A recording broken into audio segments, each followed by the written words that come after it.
It's extremely difficult to predict exactly what's going to happen to the Canadian real estate market. Some experts predict that in 2023, we'll see a complete rebound and prices are going to start picking back up, while others say that we'll see a bottom in terms of prices and also sales activity in the new year. No one really knows. Nobody has a crystal ball. I personally believe that there's going to be more pain yet to come, and we may see a bottom to sales and also average price around the summertime in 2023. Thank you guys for clicking on this video, guys. My name is Alex Wang. I'm a real estate agent here in the Greater Toronto area with Century 21 Leading Edge. If you guys enjoy the video and get some value out of it, please consider giving it a like, share with your friends, and subscribe to stay up to date with all my future videos. If you're a buyer, seller, investor, renter, or you just want to have a chat about the real estate market, go to the first link in the description and book a discovery call with me. Just this past week, TPI report came out and it showed that in December, the annual inflation rate actually dropped to 6.3%, which is extremely good news. And this was led by a cool off in the gas prices. However, core inflation remains high as grocery prices rose by 11% on an annual basis with no signs of slowing down.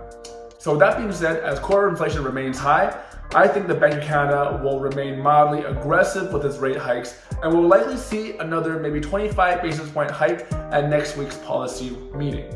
Now with that out of the way, I want to talk about a report that was recently released by Rishi Sandhi, an economist at TD, and it basically outlines the company's 2023 housing market outlook, and I thought it was pretty interesting, so I wanted to share it with you guys. So the report starts like this. They mentioned that calling a bottom is extremely difficult in the market, but based off their forecast, they believe that home sales will eventually bottom out in early 2023. Now the timing of this trough obviously is consistent with the Bank of Canada's tightening cycle, and they also believe that we should expect another modest hike, about 25 basis points in January 25th, their policy meeting. And they mentioned that even if sales activity does bottom in the next few months, the sales levels will remain repressed, thanks to the poorest affordability backdrop since the late 80s and 90s. So they believe that 2023 will mark the weakest sales year since all the way back in 2001.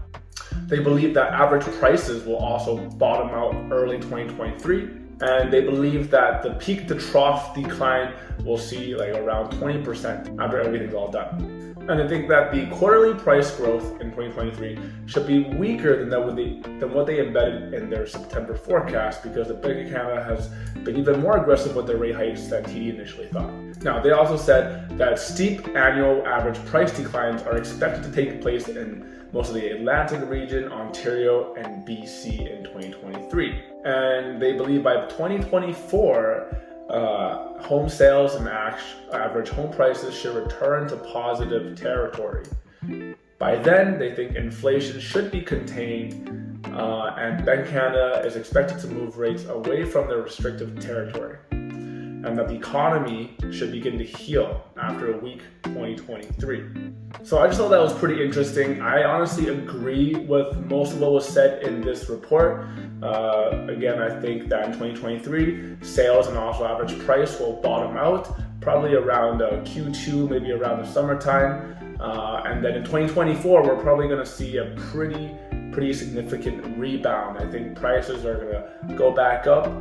That is, as long as the inflation rate is contained. So taking a look at the overnight target rate, basically in 2022 for the fourth quarter, they forecasted that the overnight rate would go to 4.25, which is correct, which is where they are at now. And for 2023, they predict that it's going to go up by 25 basis points in the first quarter, and they think that it will stay at 4.5 until the fourth quarter, and then it's actually going to drop to 3.75. So I think that is a little bit optimistic. I think there's a chance that it could increase by another 25 basis points in the second quarter, and I don't see the overnight rate dropping until maybe at the very end of the year or maybe at the beginning of 2024. So at the end of the day, no one knows exactly what will happen in the market this year, but My prediction is not very optimistic. I think there's going to be a lot more pain to come, but that also means for buyers, there will be a lot of opportunities for you to get in the market, get an investment property, whatever it is. You guys should definitely be on the lookout, at least in the early parts of this year. I'm already starting to see a lot more, foreclosures, a lot more power sales, and I'm starting to see a lot more, distressed assignment sales as well. So again, if you're looking to get into the real estate market eventually, I think this is a very good year for you to do so. Obviously, you have to manage your risks appropriately, but if you want to get a steal, this is definitely the year to do so. And I think in 2024, we're definitely going to start seeing the market recover a little bit. We're going to see prices rebound. And that is, of course, as long as inflation can be kept under control. Thank you guys so much for watching this video. I want to know what you guys think is going to happen to the market in 2023. Please leave your comments down below. If you guys got some value out of the video or you enjoyed it, please give it a like, share with your friends, and subscribe to stay up to date with future videos. And with that being said, I hope you guys have a great day, and I'll see you in the next video.